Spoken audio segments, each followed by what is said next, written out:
नमस्कार, सुबह के 10 बज गए हैं और आप देख रहे हैं हमारा खास प्रोग्राम सवाल 10 बजे और आपके साथ मैं हूं गीतू चौहान।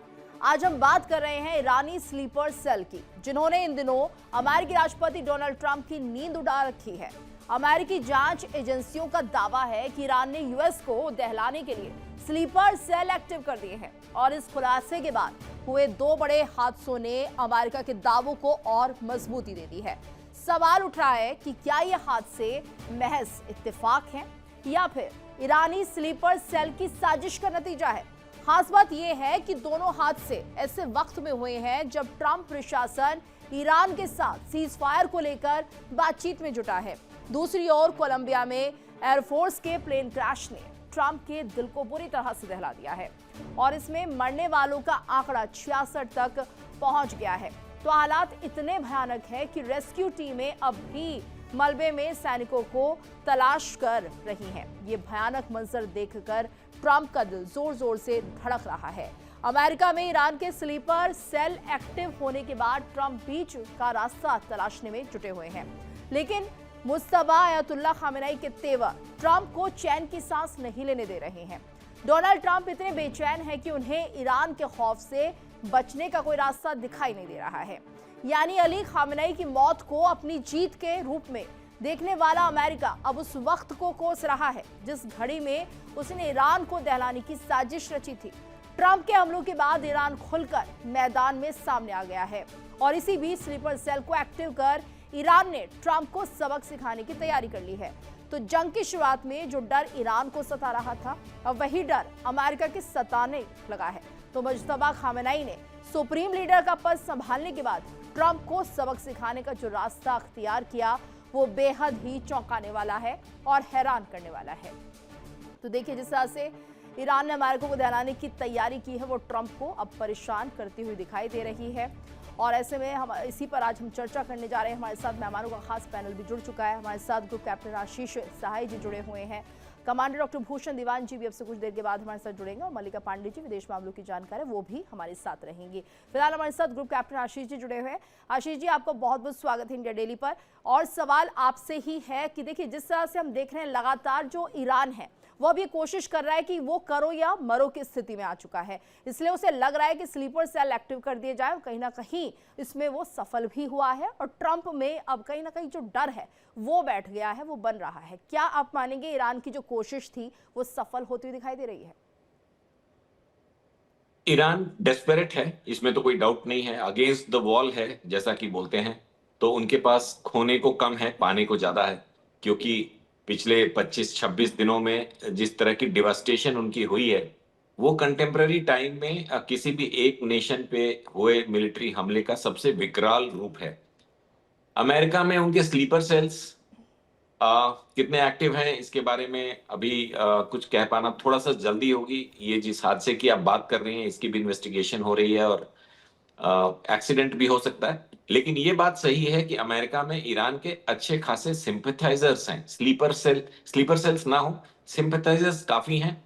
और जितने भी वहां के लेफ्ट लीनिंग लोग हैं, डेमोक्रेट्स हो या न्यूट्रल्स भी, वो जो लेफ्ट लीन करते हैं, ईरानियन थॉट्स के साथ अलाइन करते हैं या जीयूज को हेट करते हैं फॉर वेरियस रीजंस, उनकी संख्या अमेरिका में काफी है। और ये सरप्राइजिंग है कि इतना बड़ा देश होते हुए भी जिस तरह का सिंपैथाइजर्स का एक्टिविटी हम एक्सपेक्ट कर रहे थे, अपराइजिंग या डाउन विद ट्रंप, इस तरह की चीजें वहां पे कम हुई हैं। क्योंकि उनके अपने इंटरनल टर्मोइल्स अमेरिका के काफी चल रहे हैं। आइस के तरफ से या डीएचएस की तरफ से जो एक्शंस हो रहे हैं वहां पे इलीगल इमिग्रेंट्स पे, ड्रग माफिया पे, या उनके कुछ ऐसे जजेस एंड लेजिस्लेटर्स की असेंबली या सीनेट के लोगों पे, तो उनका आपसी टर्मोइल काफी है। Coming back to Iran, Iran का देखें, अभी लगातार हम इस बात पे आपको सहमत करना चाह रहे हैं, दर्शकों को, कि उनके पास इस समय लीडरशिप नहीं है। आईआरजीसी विदाउट एनी हेड है, उनकी गवर्नमेंट विदाउट एनी हेड है। जो उनके खमैनी साहब के पुत्र हैं उनका वेयर अबाउट्स अभी भी नहीं है। कल एक ईरानियन हिस्टोरियन कह रहे थे कि शायद वो कोमा में है, क्योंकि अगर वो थोड़ा भी इंजर्ड होते तो उनका कहीं ना कहीं हाफ क्लिप अपर बॉडी का कोई ना कोई एक वीडियो पक्का आईआरजीसी या ईरानियन गवर्नमेंट प्रसारित करती, क्योंकि उससे उनका कॉन्फिडेंस बढ़ता, उनकी यूनिटी बढ़ती, लेकिन कहीं कोई भी जानकारी अभी मुस्तफा खमैनी की नहीं है। और इसके बाद प्रेसिडेंट ने 6 दिन पहले बोला कि हम अपने अगल बगल के देशों पे हमला करने के लिए सॉरी बोलते हैं और हम आगे उन पर हमला नहीं करेंगे अगर उन्होंने हम पर अटैक नहीं किया। लेकिन उसके बावजूद आईआरजीसी के लगातार हमले हो रहे हैं इन सारे नेशंस पे, कुवैत पे, ओमान पे, बहरीन पे, यूएई, सऊदी, सब पे। इसका मतलब कि उनका गवर्नमेंट एंड आईआरजीसी का डिस्कनेक्ट भी दिख रहा है। फिर कोई ना कोई इंसान पाकिस्तान के थ्रू बात कर रहा है फॉर अ सीज फायर। हालांकि यहाँ पे वर्ड सही नहीं है क्योंकि अभी तक अमेरिका ने उन पे युद्ध डिक्लेयर ही नहीं किया है। ये सब टेक्नो लीगल वर्ड्स हैं। जब वॉर होता है तभी सीज फायर होती है। ये सीज फायर तो यूनिलैटरल ट्रम्प जब चाहेंगे कर देंगे, बिकॉज ये स्पेशल ऑपरेशंस उनके चल रहे हैं जिसको सीनेट की, उनके कांग्रेस की अभी मंजूरी नहीं मिली हुई है।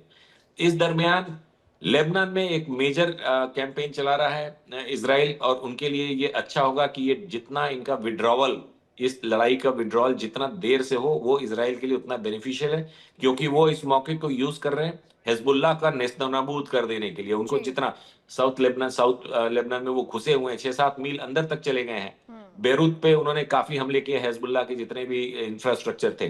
तो इसको देखते हुए मुझे लगता है कि अगर खार्ज आइलैंड के स्पेशल ऑपरेशंस फ्राइडे को हो, या बुशहर के जो इनका प्लांट है, energy plant, nuclear energy plant है for civilian purpose, for energy generation, for electricity generation, तो उस समय तक इसराइल अपना काफी टारगेट लेबनान में अचीव कर चुका होगा और अमेरिका के पास भी काफी क्लैरिटी होगी, बिकॉज उनकी 87 एयरबॉर्न डिव जो है आर्मी की, वो वहां पहुंच चुकी है गल्फ में, और किसी भी वक्त वो खार्ज पे सडन टेक ओवर करने की कोशिश करेंगे। जी जी बिल्कुल। और हमारे साथ बाकी मेहमान भी जुड़ चुके हैं। कमांडर डॉक्टर भूषण दीवान जी जुड़ गए हैं, मल्लिका पांडे जी जुड़ गई हैं, विदेश मामलों की जानकार है।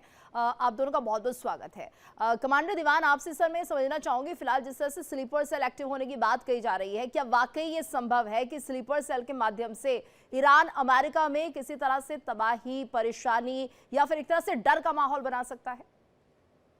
मैं समझता हूं गीतू जी बिल्कुल ऐसा ही होगा, क्योंकि ये साफ दुनिया को जग जाहिर है कि ये अमेरिका जो है ये पीछे हट रहा है, अपने पांव पीछे पीछे खींच रहा है। ठीक है, मरीज भेज रहा है, ये सब कर रहा है, पर ये है कि स्लीपर सेल्स अपना काम करेंगे। इसमें दो कारण है। एक तो जब पीछे हट रहा है तो सामने ईरान को कोई पीछे हटने की जरूरत नहीं है, नंबर 1।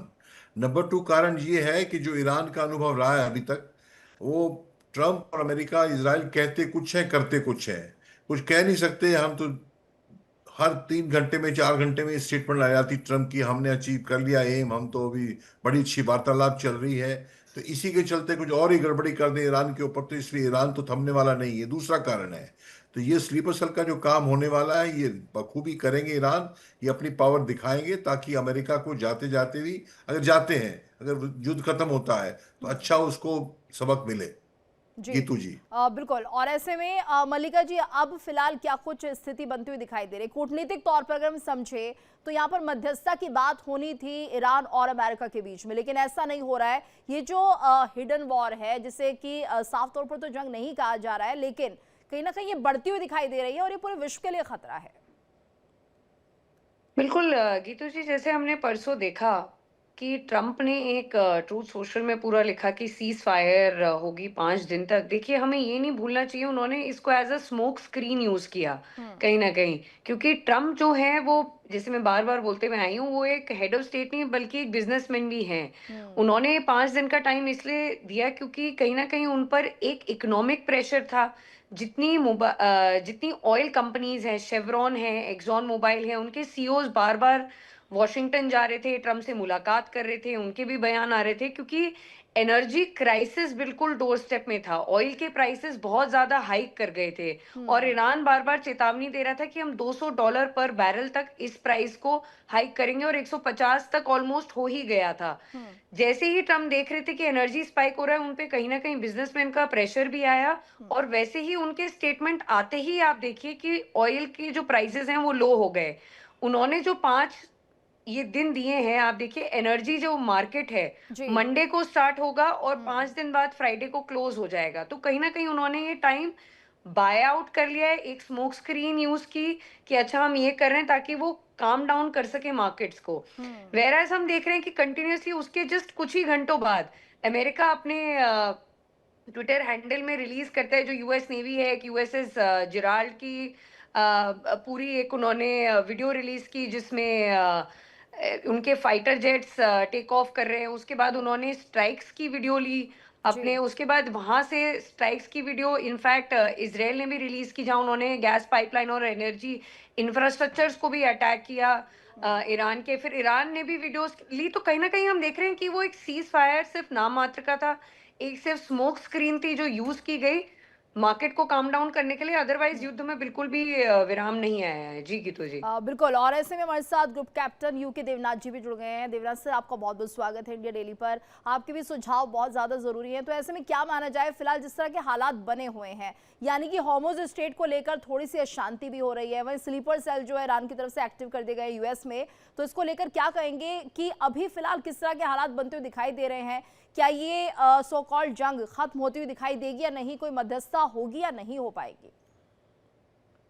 जी हाँ, जहाँ तक स्लीपर सेल्स अमेरिका में हैं, अमेरिका में बड़ी तादाद में ईरानी रहते हैं, यूरोप में भी रहते हैं। लेकिन एक चीज़ मैं क्लैरिफाई करना चाहता हूँ कि यूरोप में और अमेरिका में जो बड़ी तादाद में ईरानी हैं, ये 100% लॉयलिस्ट हैं थे शाह ऑफ ईरान के।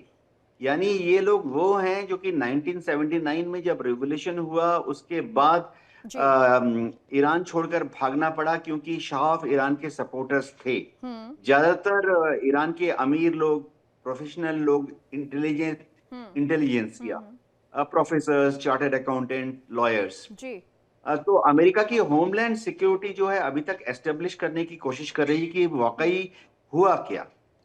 जहां तक इस युद्ध की बात है, इसमें कोई शक नहीं है कि अमेरिका, डोनाल्ड ट्रंप इस युद्ध को इस तरह से मैनिपुलेट कर रहे हैं कि डोनाल्ड ट्रंप जो है अपनी डोमेस्टिक जो ऑडियंस है, वहां मिड टर्म इलेक्शन है नवंबर में, डोनाल्ड ट्रंप अपनी रिपब्लिकन सपोर्टर्स को और डेमोक्रेट्स में भी जो फेंस सिटर डेमोक्रेट्स हैं उनको दिखाना चाहेंगे कि इस युद्ध में अमेरिका ने विजय हासिल की, अमेरिका ने ईरान को कंट्रोल में ले लिया। जहां तक इजराइल की बात है, नेतन्याहू की भी सेम प्रेडिक्टमेंट है। नेतन्याहू को इस साल अक्टूबर में इजराइल में इलेक्शन है। उनकी जो लिकुड पार्टी है, उनकी जो पार्लियामेंट में लिकुड पार्टी माइनॉरिटी में है, नेसेट में लिकुड पार्टी पावर में है एक्सट्रीम राइट विंग ग्रुप के सपोर्ट से। और ये जो एक्सट्रीम छोटी छोटी पार्टियां हैं, किसी में 3 मेंबर, किसी में 5 मेंबर, ये एक्सट्रीम राइट विंग जो ग्रुप्स हैं, हम पहचान सकते हैं। आपको नेसेट में जब फोटो आती है इनके, वो ऐसे वाले गोल गोल बाल होते हैं, स्कल कैप पहना होता है। तो ये लोग जो चाहते हैं, ये चाहते हैं डिस्ट्रक्शन ऑफ ईरान। और वो प्रॉक्सीज हुती, हिजबुल्लाह और हमास तो है ही। तो ये लोग नेतन्याहू के ऊपर दबाव डाले हुए हैं।